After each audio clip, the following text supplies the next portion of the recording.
Hey, it's Sarah, and today I want to talk about serenity, peace of mind, being calm, and more specifically, I want to dissect the Serenity Prayer.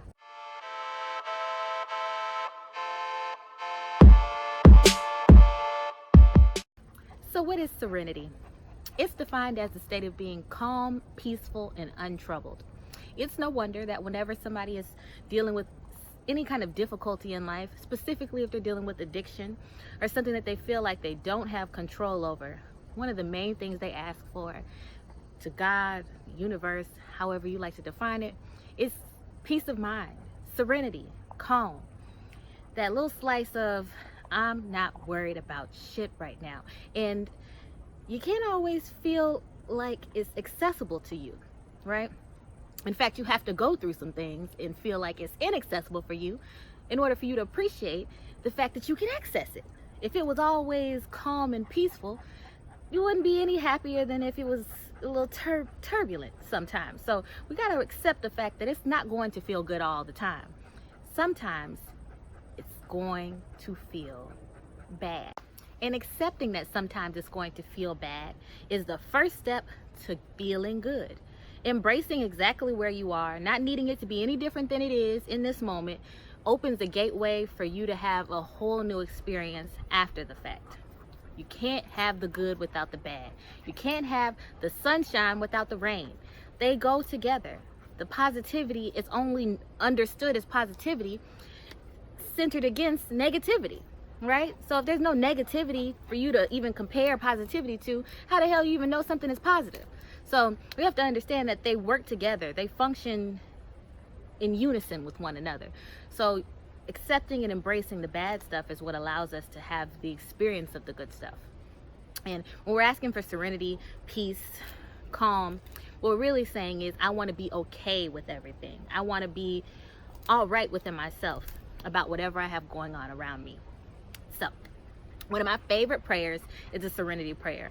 I've worked in some drug treatment facilities, and I always got a whole lot out of the AA and the NA groups, and they always started with the Serenity Prayer. I look at the Serenity Prayer as what you're asking God to do for you, and then in turn what you're gonna do so that you can receive what you're asking for from God. So let's get into it, right? The Serenity Prayer. God, grant me the serenity to accept the things I cannot change, the courage to change the things that I can, and the wisdom to know the difference between the two. I added my little flavor on there, but that's basically in essence what the Serenity Prayer is. The first part. Now the second part goes, living one day at a time, enjoying one moment at a time, accepting hardship as a pathway to peace, taking as he did this sinful world as it is, not as I would have it, trusting that he will make all things right if I surrender to his will, that I may be reasonably happy in this life and supremely happy forever in the next. Amen. Yes, that's the prayer. Makes me smile, and it really makes me think, especially if you're dealing with things like addiction, poverty, hell, anything really. You want some peace of mind, you want stress. I always come up with the idea of addiction when I hear this prayer, because it's most often known for being stated in AA and NA groups, where people are specifically dealing with some sort of substance abuse addiction. So the first part of the Serenity Prayer, and I do separate them in parts. I look at it as the very first part that goes, God grant me the serenity to accept the things I cannot change, the courage to change the things that I can, and the wisdom to know the difference. That portion is a call to God, a call to the universe. It's a request. Think about it. It's all asking for something. God, can you please grant me the serenity, the calm, the peace of mind to accept the things that I cannot change. Accept them, not fight against them, not struggle against them, but to accept them just as they are. The courage to change the things that I can, because it takes strength, it takes courage for you to be able to accept something as it is. I think we've become accustomed to fighting against things. There's a war on every fucking thing, and when you're pushing against something, you're not accepting it, and accepting it is the biggest transformation that you could ever take on. When you accept something as it is, you're not fighting against it. You're able to embrace it and then move around it. If that's not what you want in your experience, you don't have to fight against it in order to remove it from your experience. In fact, fighting against it does the complete opposite. The more you push against something, the more it stays right in your motherfucking face. You ever heard the phrase, what you resist persists?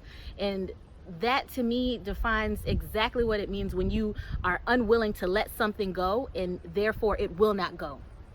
You have to be able to let things just be what they are, even if they're not what you want them to be.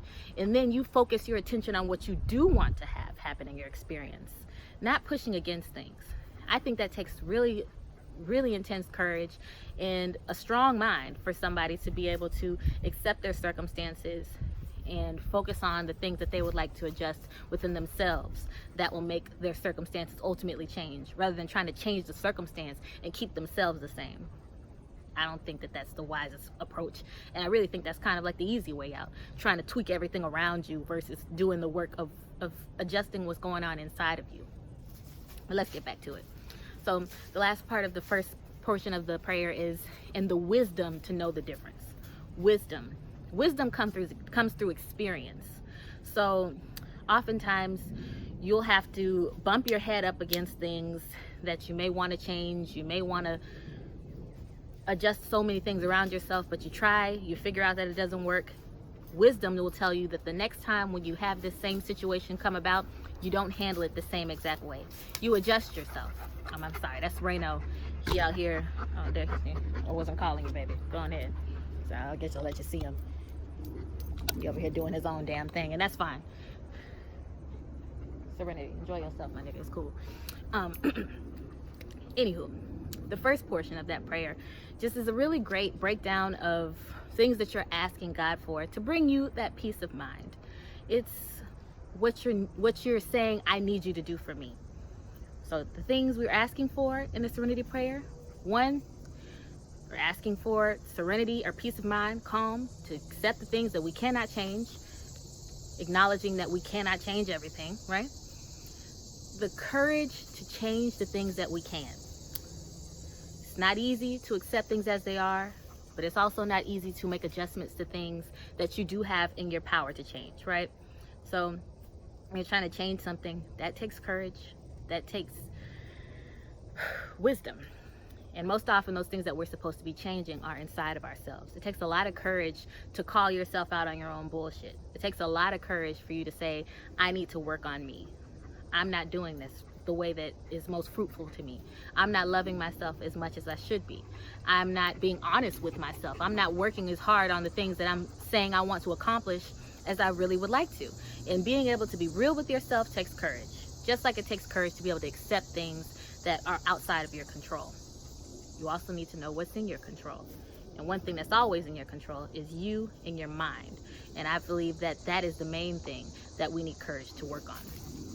So the courage to change the things that you can, and the wisdom, the maturity of mind, the understanding through experience to know the difference. You're saying, God, help me with all of these things. Give me all of this so I can move forward and be at peace, so I can have my slice of serenity.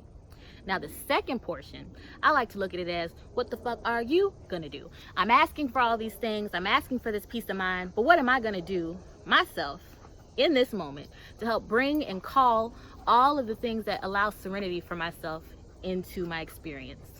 What am I gonna do? Well, I'm going to live one day at a time.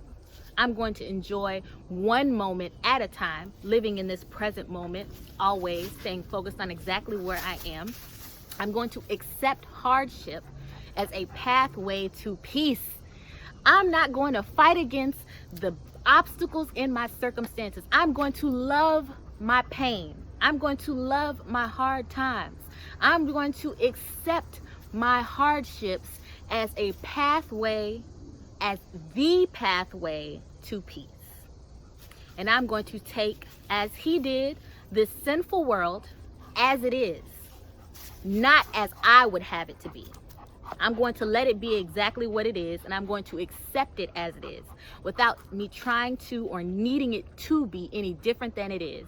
I'm going to trust that he will make all things right if I surrender to his will, if I don't fight, if I allow things to go exactly as they go, and that I may be reasonably happy in this life. Happy in a way that is not steeped in excess. I always think of addiction as excess. It's too much of something. Really, you're doing something to the point where it's throwing off your body chemistry. It's making it such that you're dependent on something else, right? So when I think that's why this prayer comes up and is so beautifully connected to the idea of addiction, because you're asking about reasonable happiness, happiness within reason, right? And addiction is all about the excess of needing to have something in so much quantity so that you don't ever have to really experience the real reality of your life, right? So when you're asking to be reasonably happy, it's not the kind of euphoria that comes from a drug or a drink, right? It's the kind of happiness that says, I'm glad to be alive. I'm glad to be in this physical flesh body. I'm glad to be here on this earth. I'm glad to have my family, to have my loved ones, to be able to breathe air, to have my limbs, to have my lungs, to have my eyes, to have everything that I could take for granted every single day. Things that somebody else who does not have these things would never take for granted because they don't have them to take for granted, right? Reasonably happy and supremely happy with him forever in the next. So this really strongly steeped in Christian belief and faith, but you can take this into any religious context. You can take this into any spiritual context, because the reality of it is we are eternal beings having a temporary physical experience. So whether or not you believe in heaven or hell or whatever the aftermath of this physical experience, you know that there's something beyond this. And whatever there is beyond this, that euphoric joy of just being an eternal being will come. But instead, right now, wherever you are in your physical form, enjoy this shit. Within reason, be happy for where you are, for what you have. Enjoy. Stop fighting against. Live one moment at a time. Enjoy one moment at a time. Accept the hardships. They're pathways to peace. Take this world and all of its sin and bullshit, because without the sin and the bullshit, you wouldn't even know how beautiful the world truly is. The nighttime helps to illuminate the stars in the sky. They work against each other, but they also work with each other, and it's beautiful. You need the darkness just as much as you need the light. All of it functions together, and it serves a divine and beautifully defined purpose. All right? So understanding all of this within the Serenity Prayer has helped me understand so much about my own experience and finding peace of mind. I've listened to this prayer, I've stated this prayer, I've gone over groups with this prayer, I've said it over and over and over again. At this point, I think I'm starting to understand for myself what it means to really truly have and find serenity. It's always accessible to you. There are things we're asking for, but whatever you ask for, there's something that you yourself would have to do. Faith without works is dead, right? So the work, the internal work, the work of acceptance, the work of finding peace in exact moment that you're in, that comes from you accepting the fact that whatever peace doesn't seem to be in existence right now is part of the peace you're asking for. Everything is working out. Life is so beautiful. And I just want to say the Serenity Prayer is a great roadmap for how you can think about asking for anything in life. You're going to ask for things, but there's always going to be a portion that you must do. The work usually, pretty much always, is internal, long before it's external. So I hope that this has been a powerful thought process for you. It's helped me. I love sharing this information with you. Let me know if you think this makes sense to you, if this is something you connect to. If not, that's all right. Go watch something else, shit. But peace and love. Deuces.